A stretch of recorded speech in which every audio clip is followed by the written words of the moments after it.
तो आज हम लोग लीनियर वेरिएबल डिफरेंशियल ट्रांसड्यूसर देखते हैं। ये होता क्या है? तो लीनियर वेरिएबल डिफरेंशियल ट्रांसड्यूसर कहने का मतलब ये हुआ कि लीनियर वेरिएबल कहने का मतलब ये लीनियरली डिस्प्लेसमेंट होता है, इसलिए इसे लीनियर कहा गया है। और वेरिएबल चूँकि इसे बदलते रहता है, लेफ्ट साइड अगर हम लोग इसे स्लाइड करते हैं तो भी बदलता है, राइट साइड स्लाइड करते हैं तो भी बदलता है, इसलिए वेरिएबल रहता है, ये बदलते रहता है, इसलिए इसे वेरिएबल कहा गया है। और डिफरेंशियल इसे क्यों कहा गया है? क्योंकि हम लोग इसका जो आउटपुट वोल्टेज लेते हैं वो इसका सेकेंडरी वाइंडिंग का जो डिफरेंस का हम लोग डिफरेंस करते हैं, मतलब घटाते हैं, तो हम लोग का आउटपुट मिलता है, इसलिए इसे डिफरेंशियल कहा गया है। और ट्रांसड्यूसर भी कहा जाता है इसे, या फिर ट्रांसफॉर्मर भी कहा जाता है। तो ट्रांसड्यूसर या फिर ट्रांसफॉर्मर कहने के पीछे भी कारण है, क्योंकि ट्रांसड्यूसर का मेन काम क्या होता है, क्योंकि ये नॉन इलेक्ट्रिकल क्वांटिटी को क्या है, जैसे कि फोर्स है, प्रेशर है, ये सब को ये इलेक्ट्रिकल क्वांटिटी में चेंज करता है, जैसे कि करंट हो गया या फिर वोल्टेज हो गया, ईएमएफ हो गया, इसमें चेंज करता है, इसलिए इसे ट्रांसड्यूसर कहा गया है। और फिर ट्रांसफॉर्मर कहने का भी इसका कारण क्या है, क्योंकि ट्रांसफॉर्मर कैसा होता क्या है, वो केवल एसी सोर्स के लिए एप्लीकेबल रहता है, ठीक है, और इसमें भी एसी सोर्स की आवश्यकता होती है, इसलिए इसे भी ट्रांसफॉर्मर कहा गया है। फिर क्या होता है ट्रांसफॉर्मर का रिक्वायरमेंट कि उसमें प्राइमरी वाइंडिंग्स होते हैं, सेकेंडरी वाइंडिंग्स होते हैं, इसलिए इसलिए भी इसे ट्रांसफॉर्मर कहा गया। फिर क्या है, क्योंकि ट्रांसफॉर्मर क्या होता है, वो वोल्टेज को या तो बढ़ा देते हैं या फिर घटा देते हैं, इसलिए भी इसे ट्रांसफॉर्मर कहा गया है, ठीक है। ये कारण है इसका ट्रांसफॉर्मर कहने का कारण, ठीक है। तो हम लोग देखते हैं इसका डिफिनेशन क्या है।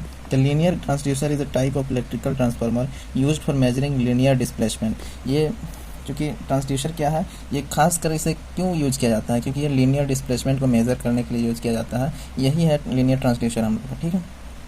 डिस्प्लेसमेंट मतलब पोजीशन है, ठीक है, या फिर वोल्टेज, ठीक। तो इसका कंस्ट्रक्शन हम लोग देखते हैं, कंस्ट्रक्शन कैसा होता है। ये रहा इसका डायग्राम, ठीक है, ये इसका डायग्राम है। इसमें एक सेकेंडरी वाइंडिंग S1 है, इधर भी एक सेकेंडरी वाइंडिंग S2 है, बीच में एक प्राइमरी वाइंडिंग है, ठीक है। और इस पूरे डायग्राम को मतलब ये सभी जो प्राइमरी वाइंडिंग, सेकेंडरी वाइंडिंग है, फिर बीच में सॉफ्ट आयरन कोर है, और ये सभी किसके अंदर रहते हैं, फॉर्मर के अंदर होते हैं। फॉर्मर होता क्या है, ये कुछ नहीं, ये बस एक सिलेंड्रिकल शेप होता है, उसके अंदर सभी प्राइमरी वाइंडिंग होते हैं, सेकेंडरी वाइंडिंग होते हैं, और सॉफ्ट आयरन कोर होता है। इस सॉफ्ट आयरन कोर के एक साइड इसमें आर्म लगा हुआ रहता है, इस आर्म को ही हम लोग फोर्स डालते हैं और ये इसे डिस्प्लेस करते हैं हम लोग इधर, ठीक, लेफ्ट या टू एंड फ्रो मोशन में से हम लोग डिस्प्लेसमेंट करते हैं, फिर हम लोग इसे मेजर करते हैं, ठीक है। हम लोग देखते हैं यहाँ पे पी क्या है, a single primary winding connected to an alternating current source. ये एक सिंगल प्राइमरी वाइंडिंग होता है जो किससे कनेक्टेड रहता है, एसी सोर्स से कनेक्टेड रहता है, ठीक है। S1 एंड S2 क्या है, two secondary winding having equal number of turns and identically placed on either side of the primary winding, ठीक है। इसे क्या कहा जा रहा है कि S1 एंड S2 दो प्राइमरी वाइंडिंग्स हैं, ठीक है, जिसमें इक्वल नंबर ऑफ टर्न्स होते हैं। टर्न्स मतलब हम लोग क्या जानते हैं, वाइंडिंग्स, ट्रांसफार्मर में वाइंडिंग देख चुके हैं कि लपेटा हुआ रहता है, उसमें वायर लपेटा हुआ रहता है, ठीक। किसी कोर के चारों ओर वायर लपेटा हुआ रहता है, उसी को वाइंडिंग कहा जाता है। अगर इसमें अगर 10 टर्न्स है, ठीक है, 10 बार लपेटा गया है, तो इसमें भी 10 बार टर्न्स होंगे या फिर लपेटा गया है, ठीक है, इसलिए इसे इक्वल टर्न्स कहा जा रहा है, ठीक। अगर ये प्राइमरी वाइंडिंग से 1 mm के डिस्टेंस पर है, तो ये भी प्राइमरी वाइंडिंग से 1 mm के डिस्टेंस पर होगा, ठीक है। आइडेंटिकली प्लेस्ड कहने का मतलब वही है, ठीक है। फिर क्या है, a soft iron core is placed inside the former, the displacement to be measured is applied to the arm attached to soft iron core.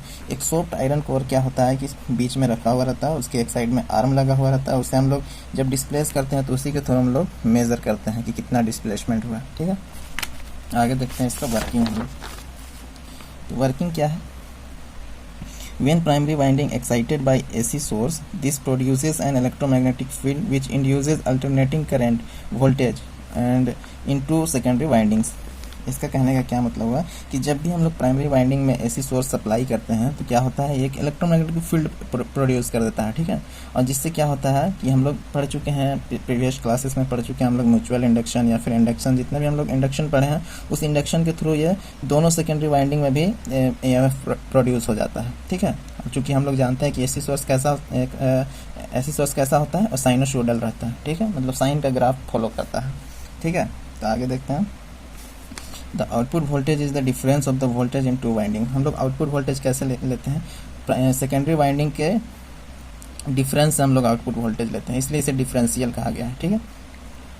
ये रहा 2 वर्किंग, ठीक है। अब हम लोग का जो बाकी और 3 वर्किंग है वही सबसे खास वर्किंग है, एग्जाम में ज़्यादा यही तीनों वर्किंग को देखा जाता है, ठीक है। तो क्या है तीसरा वर्किंग हम लोग का, when the core is at its normal position या फिर null position, the flux linkage with both the secondary winding is equal and hence equal EMF are induce in them, thus null position is ES1 equal to ES2। कहने का इसका क्या मतलब हुआ कि जब भी हम लोग का कोर जो है हम लोग का नल पोजिशन पे हो, ठीक, ये नल पोजीशन हुआ, ठीक, ये स्टैटिक पोजीशन पे हो, स्थिर हो, ठीक है, इससे जितना डिस्टेंस पे हो उससे भी इतना ही डिस्टेंस पे रहना चाहिए, ठीक है, स्टैटिक पोजीशन पे है तो फिर क्या होता है वो देखते हैं। Null position, the flux linkage with both the secondary winding is equal, तब हम लोग का क्या होगा कि जो दोनों सेकेंडरी वाइंडिंग्स है उसके बीच का जो फ्लक्स हम लोग का है वो दोनों वाइंडिंग्स में हम लोग का इक्वल फ्लक्स रहेगा, ठीक है, and hence equal EMF are induce in them, और फ्लक्स इक्वल होने से कारण हम लोग का क्या होगा, दोनों में EMF भी इक्वल होगा, ठीक। दस एट नल पोजीशन, तो अगर हम लोग का EMF दोनों में बराबर हो गया तो ES1 इक्वल टू ES2 होगा, और हम लोग कैसे आउटपुट निकालते हैं, E0 equal to ES1 minus ES2 करके निकालते हैं, ठीक है। तो हम लोग का अगर दोनों इक्वल है तो हम लोग मान के चलिए कि किसी एक का EMF हम लोग का कितना है, 5 है, तो दूसरा का भी 5 होगा, तो 5 माइनस 5 कितना होगा, 0, 10, द आउटपुट वोल्टेज इज 0, इसलिए हम लोग का आउटपुट वोल्टेज कितना आएगा, 0। जो ये डायग्राम है इसे हम लोग सर्किट के थ्रू ऐसे भी देख सकते हैं, ऐसा एक्चुअली ऐसा डायग्राम है, ठीक है।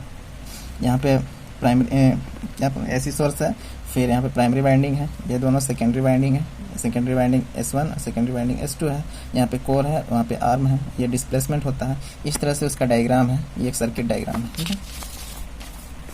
ये जनरली ये दिखता है इस टाइप से, ठीक है। तो हम लोग का नेक्स्ट वर्किंग क्या है, now if the core is move to the left of null position, अगर हम लोग का जो कोर है वो नल पोजीशन से लेफ्ट की ओर मूव करे, ठीक है, लेफ्ट की ओर मूव करे तो क्या होगा, more flux links with S1 and less with winding S2। जब हम लोग मूव करते हैं इसे नल पोजीशन से लेफ्ट की ओर अगर हम लोग मूव करते हैं कोर को, तो हम लोग को क्या मिलता है कि जो S1 में जो है हम लोग का, इसमें जो होगा हम लोग का फ्लक्स ज़्यादा होगा और इसमें फ्लक्स हम लोग का कम होगा, इस लेफ्ट साइड की ओर अगर हम मूव करते हैं तो, ठीक है, तो उसमें ज़्यादा होगा flux, less with winding S2, accordingly output voltage ES1 is greater than ES2, तो हम लोग का आउटपुट वोल्टेज क्या होगा, ES1 का ज़्यादा होगा और ES2 का कम होगा, मतलब ES1 हम लोग का EMF है S1 का और ES2 हम लोग का EMF है S2 का, ठीक है, तो हम लोग का ES1 ज़्यादा होगा ES2 से, ठीक है। The magnitude of output is 10, तो हम लोग का कैसा आउटपुट निकलेगा, E0 equal to ES1 minus ES2, तो चूंकि हम लोग का ES1 बड़ा है ES2 से, इसलिए हम लोग का जो भी रिजल्टेंट आउटपुट आएगा हम लोग का पॉजिटिव वैल्यू आएगा, सो हम लोग कह सकते हैं कि इट इज़ इन फेज, इसलिए वो क्या होगा, फेज में रहेगा, ठीक है।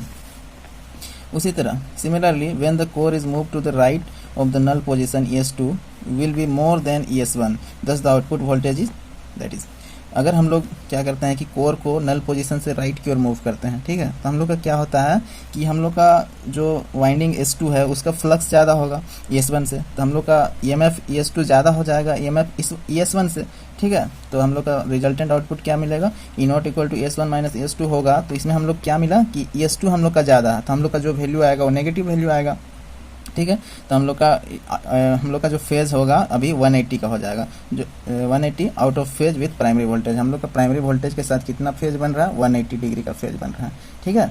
इस तरह से हम लोग डायरेक्शन पता कर सकते हैं LVDT से। तो आगे देखते हैं हम लोग,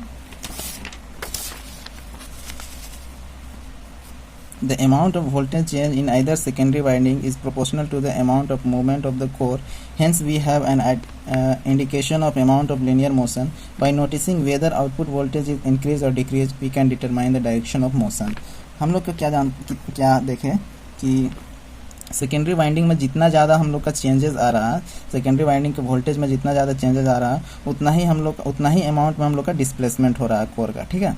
और हम लोग देखते हैं कि वोल्टेज बढ़ रहा है या फिर घट रहा है, उसके हिसाब से हम लोग इसका डायरेक्शन ऑफ मोशन पता कर सकते हैं, ठीक है।